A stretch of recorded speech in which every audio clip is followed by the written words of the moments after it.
महाराज जी की पुण्यतिथि है। क्या है? हम सब मना रहे हैं। हम सब ने पाठ भी पढ़ा है। कक्षा 5 की पुस्तक में एक पाठ है 11 चंद्रशेखर आजाद पर है। तो इनका जन्म कब हुआ था? बहुत अच्छे। और आज इनका बलिदान दिवस है, यानी पुण्यतिथि दिवस 27 फरवरी 1938। इन्होंने क्या काम किया है कि हम इनकी पूजा कर रहे हैं? ना तो ये हमारे रिश्तेदार हैं, कुछ संबंध नहीं है, रिलेशन, ना बाबा है ना दादा है, कुछ भी नहीं है, लेकिन फिर भी हम इनकी माला लेके आए, पूजा कर रहे हैं, गांव गांव जा रहे हैं, कार्यक्रम कर रहे हैं। आपको लगता है क्यों कर रहे हैं? कोई बताएगा? बताओ बिट्टू, खड़ी हो जाओ। क्योंकि हमने अच्छे कार्य किए थे। बहुत बढ़िया, बजाओ तालियां। क्योंकि इन्होंने क्या किया है? अच्छे काम। जो अच्छे काम करता है उसकी पूजा होती है। हो रही पूजा, अपन ने आरती की, इनकी पूजा की। अच्छे काम करने वालों की क्या होती है? पूजा। अपने लिए तो कोई भी जी सकता है, अपने लड़कों के लिए, लड़कियों के लिए, अपने घर के लिए, परिवार के लिए। ये तो स्वार्थी काम है। उन्होंने कि हमारा घर अच्छा बन जाए, गाड़ी अच्छी आए, महंगी महंगी कार में घूमेंगे, विदेश घूमेंगे, अच्छा स्टैंडर्ड कपड़े पहनेंगे। अपने निजी हित के लिए जीना कोई जीना नहीं होता। ये भी चाहते खूब अच्छा जी सकते थे। इनकी टोली थी, उनके मित्र थे भगत सिंह, सुखदेव, राजगुरु, राम प्रसाद बिस्मिल जी, राजेंद्र लाहिड़ी, ऐसे मित्र थे। किसी ने वैभव वाला जीवन नहीं जिया। बैठो बिट्टो, कैसा जीवन जिया? त्याग का, साधारण जीवन जिया। जब भगत सिंह को फांसी की सजा सुनाई गई, 24 मार्च का दिन निश्चित किया गया, तो ये साइकिल लेके ओरछा रहते थे। ओरछा में एक सातान नदी है, राम राजा मंदिर के ठीक पीछे पहले ही। साइकिल लेके पहुंच गए प्रयागराज। रात को 11 बजे साइकिल ली, चले गए। क्यों चले गए? इनकी मन में था कि वहां एक वकील रहते हैं बड़े, मोतीलाल जी, उनसे मिलेंगे, हो सकता है भगत सिंह की फांसी में कुछ हो। लेकिन गद्दारों की कमी नहीं थी अपने देश में। किसी ने बता दिया कि वो आ गए हैं आजाद जी, मैंने पहचान लिया। तो जो वहां का एसपी था, बाटर बाबर, पढ़ा होगा आपने, नाट बाबर, तो उसने क्या किया? चारों ओर से घेर लिया।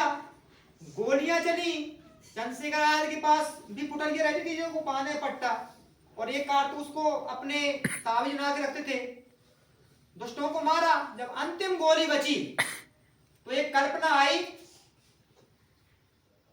कि मैं जा रहा हूं और काम अधूरा ही है, स्वतंत्रता मिली नहीं, क्या करूं? तब मन में भारत माता को प्रणाम किया, हे मां भारती, मेरी पूजा अधूरी है, लेकिन मुझे विश्वास है कि जो आने वाली पीढ़ी है वो आपको स्वतंत्र कराएगी, मुझे विश्वास है। ऐसा मन में प्रतिज्ञा करके कनपटी में यहां लगा के, इस बंदूक का क्या नाम था? पिस्टल का, हाँ, इस बलट बुखारा को लगा के मार ली, बलिदान हो गए। तो आप कल्पना करिए, अपने हाथ से गोली मारना, बलिदान होना, किसी को शौक लगता है क्या? नहीं लगता। लेकिन किसके लिए बलिदान हुए? भारत माता के लिए। इनकी प्रतिज्ञा क्या थी? आजाद है, आजाद रहेंगे, आजादी मरेंगे। वास्तव में यही बलिदान हुआ। आज हम इनकी पूजा क्यों कर रहे हैं? क्योंकि अपने लिए नहीं जिए। इनका एक उदाहरण आता है छोटा सा। इनकी मां कौन से गांव में रहती थी? झाबुआ के पास कौन सा गांव था? बाबरा में रहती थी। लोगों के यहाँ काम करना, किसी के कंडे पातना, किसी का लीपा पोती करवाना, किसी का कुछ करवाना, यानी काम करवा के तब 4-5 रोटी जितनी खाती होगी मिलती थी। आप बताइए, इतने बड़े महापुरुष और उनकी माता लोगों के यहाँ काम करती फिर रही है, कितनी निर्धनता थी। तब भगत सिंह ने कहा 5 रुपया 4 रुपया भेज दो। काकोरी कांड में धन आया था पर्याप्त। हाँ, ट्रेन से लूटा नहीं था, वो बहुत अच्छी उपयोग, उसको लूटा नहीं कहते, लेकिन अपन को इतिहास खराब पढ़ाया गया, उसको लूटा कहते हैं, काकोरी कांड लूट। लेकिन ये लूट नहीं थी, ये तो बहुत बड़ा महान काम किया था उन्होंने, क्योंकि अंग्रेज दुष्ट थे।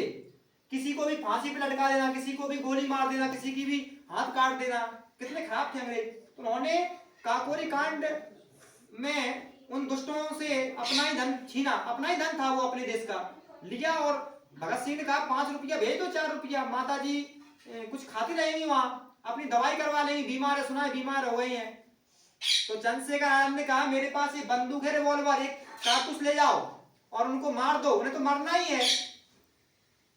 मेरे पास पैसा नहीं है, ये मैंने अपनी माँ के लिए नहीं लूटा, ये धन मैंने अपनी माँ के लिए लेके नहीं आए, ये धन मैंने राष्ट्र के लिए लिया है।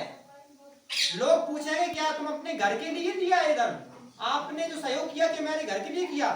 इतनी बात सुनी तो भगत सिंह की आंखों में आंसू आ गए। वहां बैठे थे सुखदेव राजगुरु।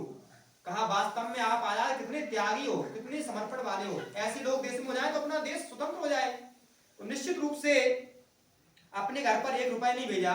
चाहते तो ये मुख्य थे हिंदुस्तान रिपब्लिक, कौन सा संगठन था इनका?